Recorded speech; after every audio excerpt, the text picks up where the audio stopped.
Hello నమస్తే అండి. ఇప్పుడు మన సమాజంలో చూస్తే యువత అంటే అటు ఆడపిల్లలు కావచ్చు, మగవాళ్ళు కావచ్చు, బాయ్స్ గర్ల్స్ వీళ్ళు ఏంటంటే చదువు మీద దృష్టి కంటే వాళ్ళ భవిష్యత్తు మీద దృష్టి కంటే పక్క వ్యాపకాల మీద ఎక్కువ వెళ్తున్నారు. దానికి రకరకాల కారణాలు కావచ్చు. వాళ్ళకి ఫోన్లు అందుబాటులో ఉన్నాయి, రకరకాల చాటింగ్లు, ఇదంతా వాళ్ళ భవిష్యత్తుని చేతులారా నాశనం చేసుకుంటున్నారా అన్న విషయం మీద మన ముందు కళ్యాణి గారు ఉన్నారండి. ఈ విషయం మీద చర్చించడానికి మన ముందు ఉన్నారు. అమ్మ, మీకు తెలుసు ఇప్పుడు అన్ని సమాజంలో మీరు చూస్తున్నారు ఎంతోమంది. అయితే యువత వాళ్ళ భవిష్యత్తు కంటే వాళ్ళు తప్పుదోవ పట్టే అంశాల మీద ఎక్కువ దృష్టి కేంద్రీకరిస్తున్నారు. అవును, దాని విషయం మీద మీరేమంటారు? ఇప్పుడు యువతకి ఫస్ట్ భయం భక్తి లేదు, బాధ్యత లేదు. యువకులు గాని మహిళలు గాని. ఎందుకంటే కష్టం విలువ తెలియట్లే, డబ్బు విలువ కూడా తెలియట్లేదు, రేపటి గురించి ఆలోచన లేదు. ఈ రోజు బాగుంటే చాలు సరదాగా, రేపటి సంగతి మాకెందుకని దీని మీద వెళ్ళిపోతాను. పిల్లలు ఇప్పుడున్న పిల్లలు చదువు సంస్కారం నేర్పుద్దేమని అంటే చదువు సంస్కారం నేర్పటం లేదు, బరితెగింపు నేర్పుతుంది. బరితెగింపు ఎక్కువ నేర్పుతుంది, బాధ్యత కూడా విస్మరిస్తున్నారు. బాధ్యత అంటే ఏంటో తెలియట్లేదు వాళ్ళకి.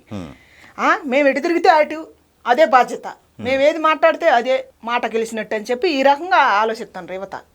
దానివల్ల వాళ్ళ భవిష్యత్తు పాడైపోతుంది కదా. దానివల్ల ఏమైపోతుందో అని వెనక్కి తిరిగి చూసుకోకుండా ఇప్పుడు ఎక్కువ మానభంగాలు, హత్యలు ఎందుకు జరుగుతున్నాయి? దీనివల్లే కదా. ఇప్పుడు ఒక పురుషుడు చూసుకుంటే వాడి గురించి, వాడి జీవితం గురించి వాడు ఆలోచించుకోవట్లేదు. ఈ నిమిషానికి ఈ అమ్మాయి దొరికింది కదా నాకు అనే ఆలోచనలోనే ఉంటుండు. అమ్మాయి మనసానికి అమ్మాయి కూడా ఆలోచించుకోవట్లేదు. ఒక ఆడపిల్ల అంటే ఎంత ఇలువ ఉంటుంది, ఆడపిల్లకి ఎంత గౌరవం ఉంది అవును ఈ సమాజంలో. దాన్ని గౌరవాన్ని బుగ్గిపాలు చేసి ఇష్టానుసారంగా తిరుగుతుంది. ఎందుకంటే కొంతమందిని అంటున్నా, అందరిని అంటలే, ఎందుకంటే తిరిగే వాళ్ళని. అందుకని దయచేసి నేను చెప్పేది ఏంటంటే అమ్మాయిలకి భవిష్యత్తు, మీ భవిష్యత్తు మీద అవగాహన ఉండాలంటే మిమ్మల్ని నమ్మి మీ కన్నవాళ్ళు మిమ్మల్ని పంపిస్తారంటే మీ మీద నమ్మకం, మీ మాట మీద నమ్మకం. మీరు అక్కడ చెప్పేది ఒకటి, ఇక్కడ వచ్చి చేసేది ఒకటి. ఇద్దరిద్దరు కలిసి రూముల్లో ఉంటారు. ఏమిటికి? జీవితాలు నాశనం చేసుకోవటానికే కదా. ఇవాళ 15 ఏళ్ళు 16 ఏళ్ళ పిల్లకి కడుపు వచ్చి కానీ చెత్త కొంటలో వేస్తున్నదంటే దానికి కారణం ఎవరు? యువత కాదు. దానివల్ల భవిష్యత్తు పాడైపోతుందిగా. రేపటి భవిష్యత్తుకు పిల్లలు లేదు కదా. ఇప్పుడు ముందే మీ వయసు అంతా అయిపించుకుంటారు. ఒక్కొక్కళ్ళకి 40 ఏళ్ళు 30 ఏళ్ళు వస్తున్నా పెళ్లిళ్ళు కావట్లేదంటే ఎందుకు? తర్వాత పెళ్లి చేసుకొని ఏమి చేసుకుంటారు? ఏం ఉపయోగం ఏముంది? ఒకరికొకరికి టైం ఇచ్చుకోవట్లేదు. దానివల్ల ఏమైతుంది? టైం ఉంటుందా? జాబు చేసే కాడ కానీ, చదువుకునే కాడ కానీ ఒక ఆడమడిసి ఒక మగమడిసి బయటికి వచ్చినారంటే క్షేమంగా ఇంటికి రావటం లేదు. ఎందుకు? కారణం ఏంది? బయటికి వస్తే ఏమికొకటి కావాలి, ఆయనకొకటి కావాలి, జతమేం తిరుగుతున్నాం. దాని మీనంగా అక్కడ కుటుంబం విలువేది. మీరు రేపు భవిష్యత్తు ఏమందిస్తారు? రేపు తరం పిల్లలేరి.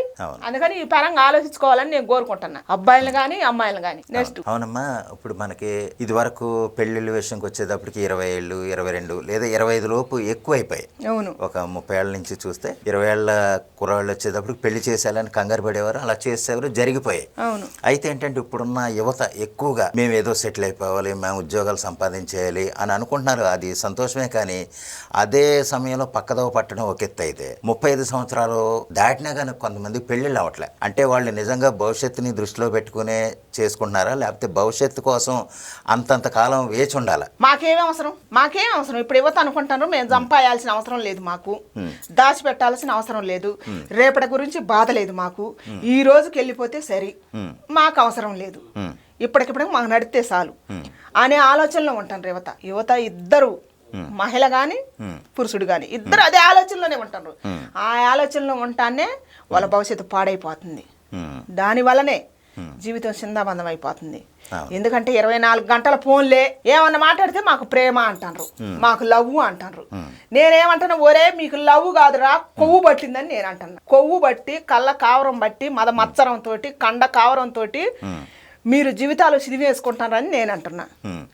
మీకోసం ఏంటి?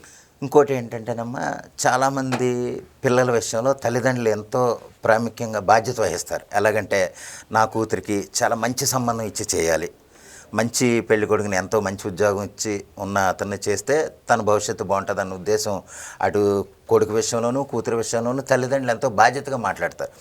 అయితే ఏంటంటే వీళ్ళు ఎంత మంచి సంబంధాలు చూసినా సరే, కూతుళ్ళు ఎక్కువగా అమ్మాయిలు వాళ్ళు తను ప్రేమించిన అబ్బాయికే మొగ్గు చూపి మంచి సంబంధాలను కూడా వదిలేసి కొంతమంది తప్పుదోవ పట్టడం, అంతకుముందు గతంలో ఒక 4-5 ఏళ్లుగా ఉన్న సంబంధాల కారణమా, లేకపోతే తల్లిదండ్రుల మాటలు అసలు లెక్క చేయకపోవడానికి కారణం? ఇప్పుడు భర్త కాడికి వస్తే కట్టుబాట్లు ఉంటాయి.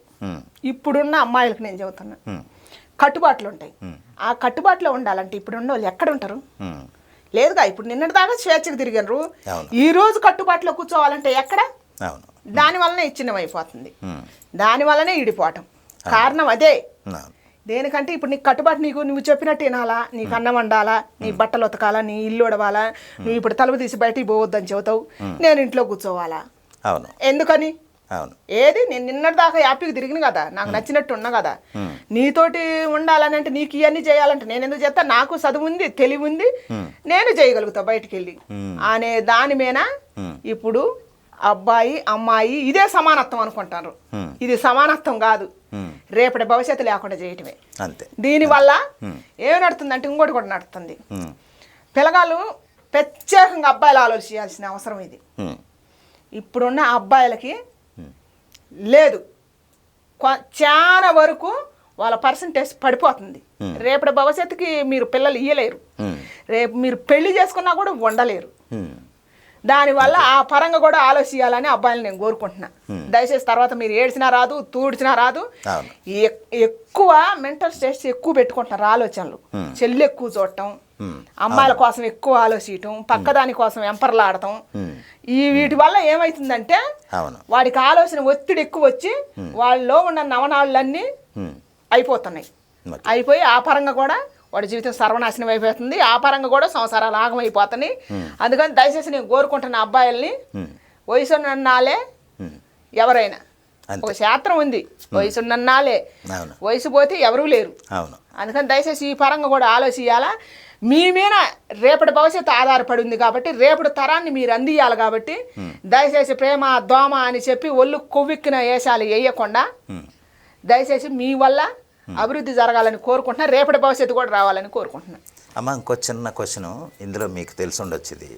ఇదివరకు పెళ్ళిళ్ళు చేసిన తర్వాత ఏదైనా చిన్న గొడవలు అయినాయి అనుకోండి, భార్యాభర్తల మధ్య గొడవలు అయితే వాళ్ళ తల్లిదండ్రులు నచ్చజెప్పేవారు. అమ్మ అది కదమ్మా, కొంచెం ఓపిక పట్టు, చూడు అల్లుడు కూడా మంచోడే కదా అని ఇలాగేదో నచ్చజెప్పేవారు. బాగుండేది, కాపురాలు సద్దుమణిగిపోయాయి. అంటే ఆ గొడవలు ఏమైనా ఉంటే గొడవలు తీరిపోయాయి.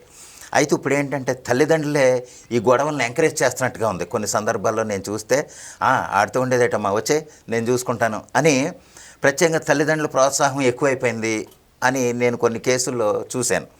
దీనికి మీరేమంటారు? అంటే తల్లిదండ్రులు అంతవరకు ఇన్వాల్వ్ అవ్వాలా? చక్కదిద్దడానికి ప్రయత్నించేదానికంటే విడగొట్టడానికే వాళ్ళ పాత్ర ఎక్కువ ఉంది. కొంతమందికే ఉంది, కొంతమందికి మాయలో పడతాను.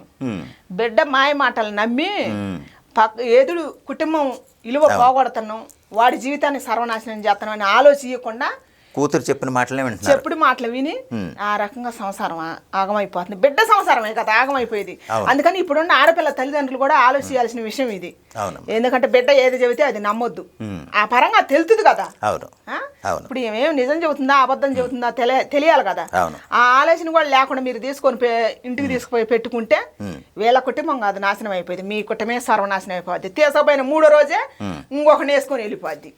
అందుకని కుటుంబాలు ఆగం కాకుండా ఉండాలంటే తల్లిదండ్రులు కూడా కొంతమందిని అంటారు, అందరిని అంటలేదు, మీ అనుభవం కూడా పిల్లలకు నేర్పాల. ఇంత దానికి అంత దానికి మీరు దూరి నువ్వు వాడింటో ఉండటానికి అవసరం లేదు, వాళ్ళకు ఊడిగం చేయాల్సిన అవసరం లేదు, రామమ్మ మన ఇంటికి అనే మాట మాట్లాడితే చాలా సంసారాలు ఇడిపోతున్నాయి. ఇప్పుడు కొంతమంది ఆస్తి పరంగా మాట్లాడతారు, కొంతమంది తల్లిదండ్రులు ఏం చేస్తారంటే పిల్లల భవిష్యత్తు గురించి ఆలోచించకుండా వాళ్ళ ఇష్టారాజ్యంగా ఆస్తి గాజేసి ఇప్పుడు వచ్చిన కోడళ్ళకు కొంతమందికి ఏమి నడుతుందంటే పిల్లల్ని జాక్కునే స్తోమత కూడా లేక ఇడిపోతున్నారు. కలిసి ఉంటే పిల్లలు పుడతారని చెప్పి ఇడిపోతున్నారు. కొంతమంది ఆ పరంగా ఆలోచించి దంపతుల్లో తగాదలు అవుతున్నాయి, గొడవలు అవుతున్నాయి, ఆ రకంగా కూడా ఇడిపోతున్నారు. దయచేసి తల్లిదండ్రులు ఆలోచించాలా. ఇప్పుడు పెళ్లి చేసుకున్న యువకులు కూడా ఆలోచించాలా. మీరు ఇంత ఒక్క పిల్లని 2 పిల్లలను జాగడానికి మీరు ఎంతగా ఆలోచిస్తారే. ఆనాడు 100 రూపాయలు కూలి తెచ్చుకొని 4, 10 మంది కుటుంబాలు జాకిన వాళ్ళు ఉన్నారు. మరి అప్పుడు ఇదే రకంగా ఆలోచిస్తే అసలు ఇంత దేశం ఇస్తుంది ఇది కదా, ఇన్ని కుటుంబాలు రావు కదా. అందుకని దయచేసి యువకులు కూడా ఇలాంటి ఆలోచనలు రావద్దు.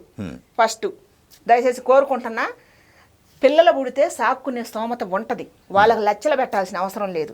ఇవాళ అన్నీ ఉన్నాయి గవర్నమెంట్ పరంగా, హాస్టళ్ళు ఉన్నాయి, బళ్ళు అన్నీ ఉన్నాయి, అన్ని రకాలుగా వస్తున్నాయి. అందుకని దయచేసి ఈరోజు మేము కలిసి ఉంటే మాకు పిల్లలు పుడితే రేపు మేము జాకలేమనే ఆలోచనలు కూడా కొంతమంది మానుకోవాలని కోరుకుంటున్నాం, అబ్బాయిలను కూడా. ఇదండి మన ముందున్న కళ్యాణి గారు. యువత ఎలా ఉండాలి, భార్యాభర్తలుగా చేసిన వాళ్ళు ఉంటే గనక వాళ్ళ విషయంలో తల్లిదండ్రులు ఎంతవరకు పాత్ర వహించాలనే విషయాన్ని మన ముందున్న కళ్యాణి గారు చాలా చక్కగా వివరించారండి. అమ్మ నమస్కారం. నమస్కారం.